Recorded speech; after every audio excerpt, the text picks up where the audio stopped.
هو نعم، يس- نبي نبي يسوع. النبي نبينا، لازم نحبه ونحترمه ونؤمن فيه كنبي، مش كإله أو ابن إله. ما بتعتقدوا أنت رب أو ابن؟ أبدا طبعا، لو بعتقد هيك أنا طلعت من الدين الإسلامي، هيك ربنا قالنا. شو بالنسبة لك المسيحي؟ اسمعوا كتير منيح شو بيخبرنا الرب بإنجيل يوحنا.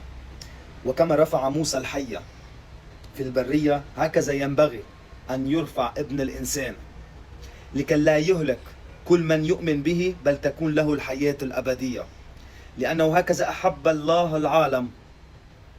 اسمع كتير منيح، لأنه هكذا أحب الله العالم حتى بذل ابنه الوحيد لكي لا يهلك كل من يؤمن به بل تكون له الحياة الأبدية.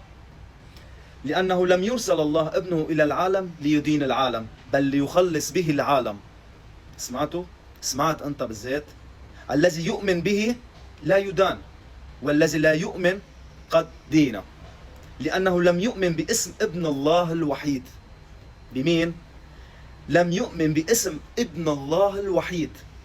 وهذه هي الدينونة، إن النور قد جاء إلى العالم وأحب الناس الظلمة أكثر من النور لأن أعمالهم كانت شريرة. لأن كل من يعمل السيئات يبغض النور ولا يأتي إلى النور إلا توبخ أعماله. وأما من يفعل الحق فيقبل إلى النور لكي تظهر أعماله إنها بالله معمولة.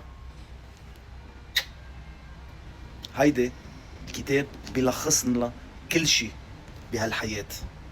توبوا عن خطاياكم، ارجعوا للرب يسوع المسيح لابن الله الوحيد.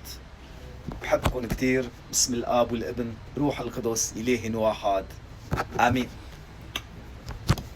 بحبكم.